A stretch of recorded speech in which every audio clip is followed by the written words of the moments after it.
Good morning, welcome from the Netherlands. Today it's a very windy day. It is. We haven't even got the tent down yet. It's going to be fun and games that bit, I think. Well, we have pitched the tent purposely away from the wind as far as we could. As you can see, all the wind is going to the back here, and we didn't want to create sails.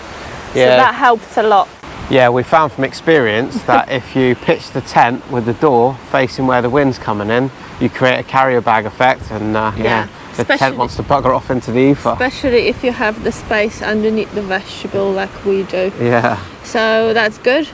What's not good though is that we really wanted to go a really beautiful area around here where there's 19 of these windmills, and I wanted to fly the drone around and everything to show you how pretty it looks. We wanted to explore and take our time. But apparently the wind is getting even worse today and tomorrow. Therefore, the only logical is to move away from this area, sadly. The campsite owner tells us that all the bad weather comes straight across from England. He's a character. He's come around this push bike this morning, check on everybody, make sure you're packing up and buggering off. A really good campsite. I enjoyed it last night. Yeah, simple and effective. No pushy button showers or coin operated stuff or anything like that. It's just simple and it's what you want. Right, you need to help me hold on to this tent tight. Let's get it down in the bag and we'll get on the bike. Oh! It shouldn't go anywhere if it's still pegged to the ground, the frame bit. We'll just make sure neither one of us lets go because it will fuck off. Woohoo! Right, well, you're not folding that today, yeah. It's not happening. I'm joking. Just roll it up. Woo! Get it out. That's alright.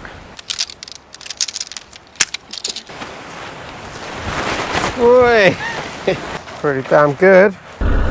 Very nice, friendly, simple, clean campsite.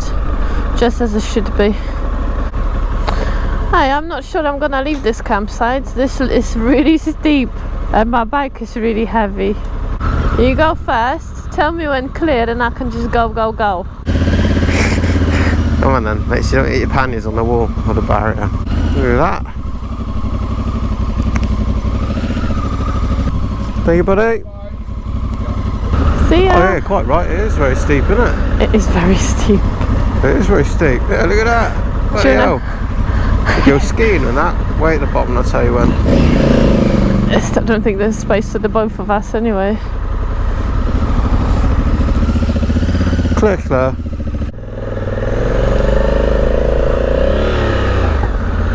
Woo! Can you imagine? Steep in Holland. Yeah, right. Oh, you're in the mountains now, Holland mountains. Yes, we actually spoke to somebody on the campsite the other day, and she called this area Dutch Mountains, and we were quite amused by it. But well, if the whole country's flat, you might consider this region as mountains.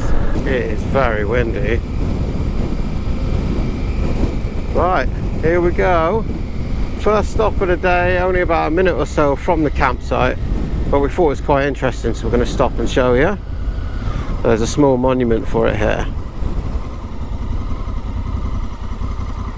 Oh Christ, it is windy.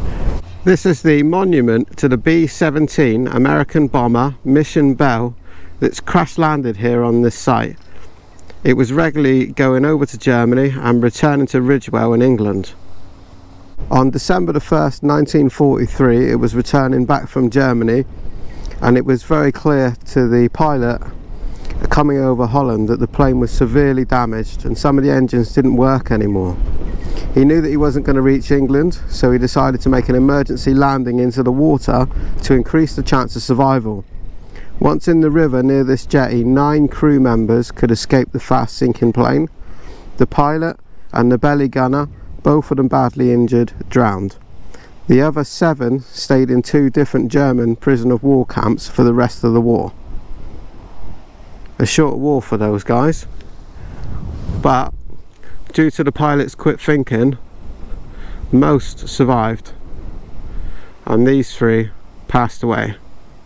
When the Mission Bell crash landed, there was already 1 dead in the tail gunner's position, and the pilot and the belly gunner were the last two that passed away on the plane.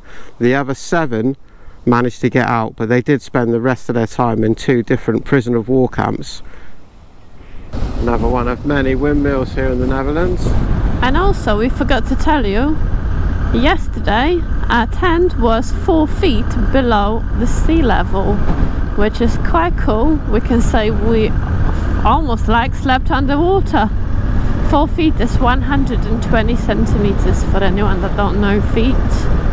Yeah, it's interesting, and we were talking a bit about it yesterday on how the Dutch have become masters of the waters and waterways here, and some of the windmills are actually used to pump water, and they created dikes and all kinds of systems to allow for that to happen. There's something like 30% of the Netherlands is under sea level.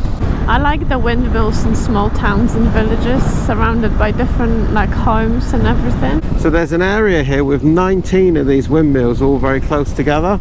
That's what we planned to show you today, but it's just so windy we can't put the drone up, so we find ourselves at some sort of toll booth.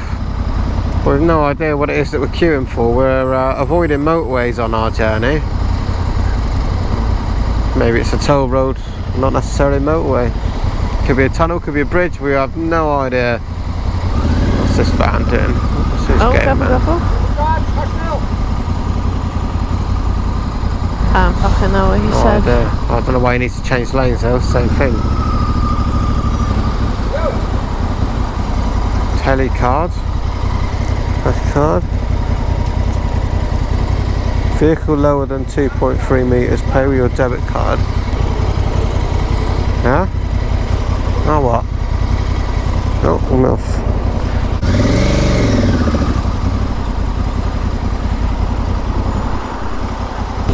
Alright. Let the magical mystery tour continue. 80 is a speed limit. Oh, it's a tunnel. How long do you think it's a tunnel? We only have 79 kilometers of fuel. Well, let's hope it's less than that. Yeah, that's your lot. So we were just stuck behind this big yellow car, what we couldn't see, and it turns out there was a there was a mini car head on with it. You're joking? This can't be real. Oh yeah, it would take that long if she was reversing the whole bridge backwards. What a day. Pay €2 to save yourself some time and then go into the biggest traffic on the bridge. My fuel light was beginning to scare me, so we stopped for some fuel. I think we were pushing our luck that time. We got a bit concerned because around us has been nothing but fields. Yeah. We're staying off the motorway because it's really windy today, but that does mean it's taking a bit of time doing all these little tiny small roads. Anyway, we are near a town called Willemstad. Yeah, so somebody on the comments has recommended that place. So we're so close to it, we're just gonna check it out. And we need a toilet stop. And here on petrol stations you would be really lucky to find one out. I don't know how to look. Yeah, we were talking earlier on about the countries that we've been through, and I reckon that Poland is the best for sort of like public services like that. You can go to petrol stations and you'll get a proper coffee from a proper coffee machine. You'll get some good food, you'll get your petrol and clean toilets all in one stop, and you're on your way again. I reckon that's the best we've found so far. I don't know, I think Slovakia is really good as well. And I did like Portugal as well. There was and they had proper coffee machines as well. Oh, this looks like a really pretty old place. Now, I mentioned yesterday when we were talking about how the Dutch were using the water to their advantage. Should have turned right there. Big windmill. Now, I mentioned yesterday how the Dutch were using water to their advantage, and they were using it as part of their defences. And there's a lot of towns and cities where they've done just that. And the water surrounds this town and it's designed so that they can actually flood it in order to keep out anybody trying to get in. I'm just going to stop it on his bikes up. There's the fucking windmill, that's where I wanted to go, down there. XT500 there, that's a really nice bike. What a pretty place this is.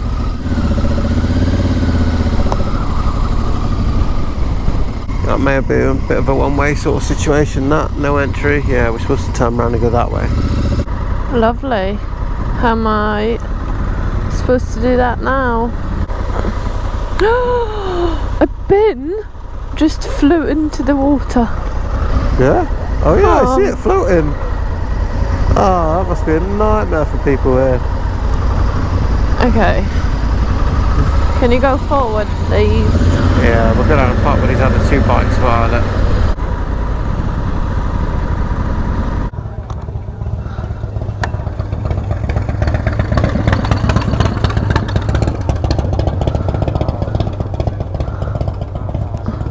Behind us is the mill in Willemstad, and this one is called the Orange Mill. And it's from 1734, and it just amazes me how it's still spinning and working. They must have been taking great care of it over the years. Oh, somebody's taken great care of the whole area here. It's absolutely stunning. Clearly, it's a very well-moneyed area.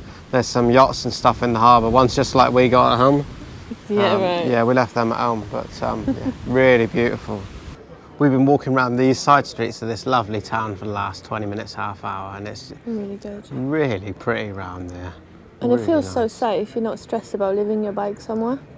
That's a valid point. Yeah. It feels like there's a lot of money in this area, and they're not worried about stealing our little bags. A lot of money, and then also it feels like I don't know if we can find somewhere to afford a coffee. Do you think? We'll have a look, shall we? We'll have a look, but definitely where we park the bikes is a bit out of our pocket, like completely. Yeah, we're surrounded by yachts and millionaires by the looks of it. But we're on this back street now, so maybe, who knows? Let's go see.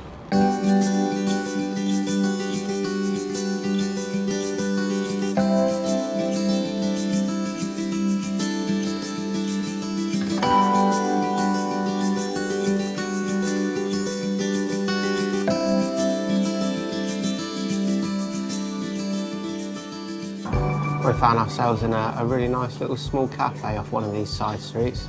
Beautiful streets down through there. Cool, nice small coffees. All looks very eco-friendly around here. Interestingly, there's a few options on the menu, not very many, which is usually a good sign. It means, you know, what they're doing is doing well, usually. Our dinner's just turned up, which is a Belgium sandwich. This place is a perfect example when things posh gets out of hand. We've got organic juices and free from everything. Anyway, this is a Belgium sandwich. Now tell me in the comments if that is anything other than ham salad to me and you. I was looking forward to Friday with someone. Ham salad sandwich, that is. Not that I'm disappointed, but call it what it is. Spade's a spade, isn't it? Sandwich was actually really good. Beautiful. And we found out that it's called Belgium sandwich because the mayo is Belgium. Definitely a very trendy, cool person's area around here. Yeah, definitely would return. And Holland feels like a place you can just chill. Yeah, it's really good. There's a lot of time and space. We have to get on the bikes and keep moving, don't we? Yeah, we're not going very far today because we're doing all the small roads. So exactly. Yeah, we'll try and find a faster route and make some progress. And the wind is not stopping, so I don't know. We just need to carry on. Yeah, come on. Have a look at this. What a beautiful looking thing that is. Old Yamaha XT500. Absolutely stunning here. Loads of really nice yachts. Clearly, lots of money. We're walking around the side streets just now. Every car is a flash Mercedes or Porsche Cayenne, that sort of thing. And yeah, I still prefer this Yamaha XT500. You say you can have that yacht or this old bike, I'll take that old bike all the time. I know how to ride a bike, I had no clue how to park a boat and all that. and we just see one of the big boats arriving here and hitting other boats and getting it completely wrong, so wow. That is a very good point. Come along, dear. Back to the campsite for you. Well, we're sheltered from the wind a little bit in this town, but I can feel it, it's still there. Volvo, Porsche, GTS, Range Rover Sport, BMW, lots of nice cars here. Look at this for a petrol station. How cool. Just the shop front, yeah. Really unique place actually, isn't it? I definitely see myself somewhere like Netherlands when I'm old and I can no longer ride. Just walk around, explore and have some nice coffee.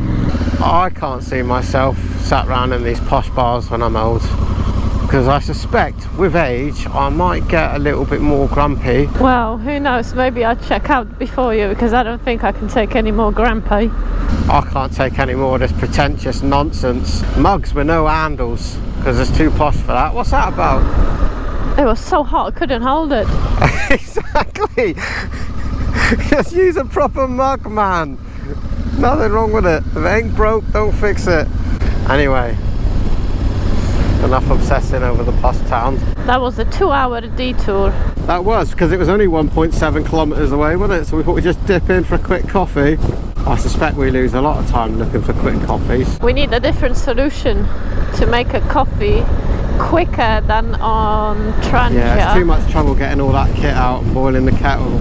Can you imagine the looks on those people's faces if you sat outside their yachts and got the Trangia out and started making a cup of coffee? I bet nobody would tell you off. Probably not, but... My little mate in here. He's been hanging on since we left the last town. Poor fella. He's in for a ride. Of course, Holland can't be perfect. Open roads and gorgeous scenery. They got to make some money as well. Got to get some work done. We believe that Rotterdam is one of the biggest ports in Europe. We're not sure on that, but maybe you correct us in the comments. But the ports and things are just over there. A lot going on around here. Unfortunately, we think there's been an accident or something on the motorway, and so we've all been sent off down this side road. But it's moving. As long as it's moving, it is all good. We just turned off the motorway because we're not sure what's next. It looks like we are in Belgium, and as much as we didn't plan anything for Belgium, I think it's a good idea if we stop at the petrol station and look what options we have, and maybe we can have some nice chocolate and some chips or anything. Anything Belgium. Oh, this is it. I was waiting for this to take my helmet off. We stopped in this petrol station just for a little bit to look at the phone, and a fella pulls in with his van, and we were talking to him for about half an hour, 40 minutes. And yeah, nice guy. He's got an Africa twin as well, and he's been around travelling, so we've been swapping stories and whatnot. And he even offered us to come and stay in the garden in his house, which is very nice of him. But we're kind of hoping we're going to find a campsite with some Wi-Fi. So we got one just up the road, so we're going to go up there and try our luck. Man with the transit van, you'll be looking for him later when you can't get into a campsite. We did say that just after we declined kindly his garden. We did think, we might regret that later. Okay. Camping.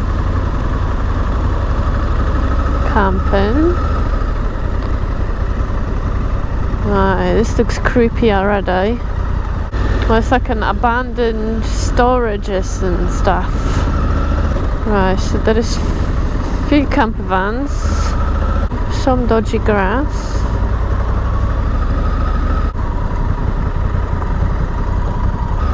There's the toilets.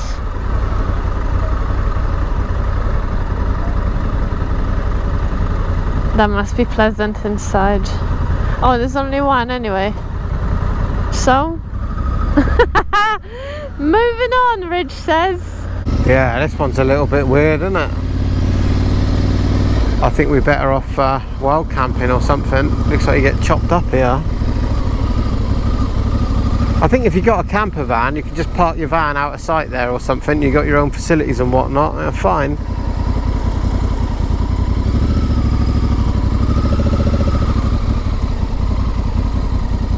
Okay, a new plan required. Would you feel safe sleeping there with your bikes and that?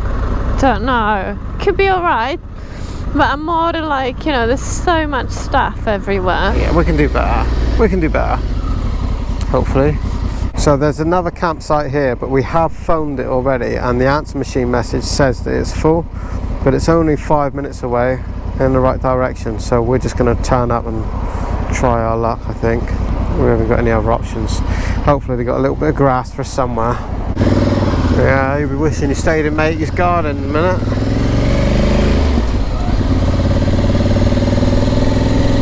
So I went and spoke to the lady, and they don't have spaces, but she squeezed us somewhere. We basically begged for a piece of grass, and she said, oh, I have some bikers. I think she means push bikes at the end. I said, oh, us bikers are good. I said, there's a guy here, a picture, you won't mind if we share his bit of grass with him. And literally anything is fine, love.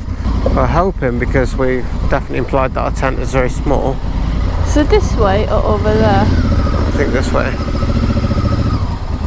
131 she said, but I don't think it's going to make any difference. Oh, it's got to be up here. Here's some bikes up here.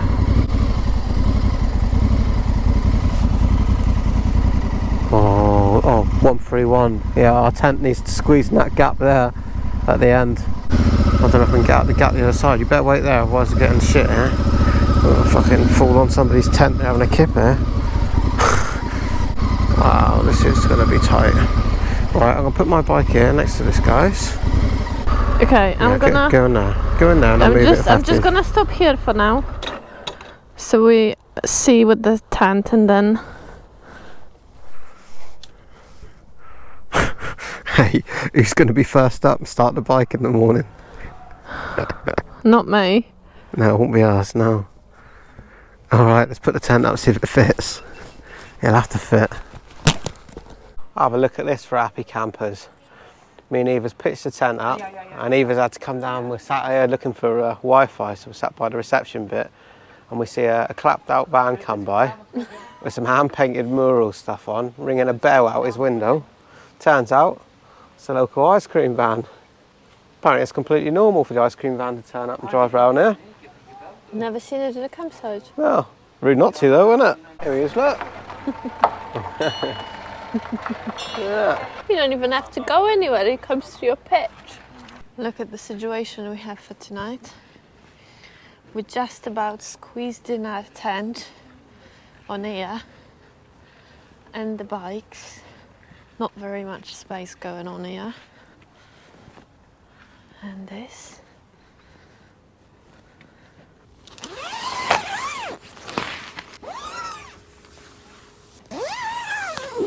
Oh, actually, we're glad to be anywhere, to be honest. So, not too bad. And the mozzies are in. Ah, it's a big one. Good evening, it's just before 12 o'clock now.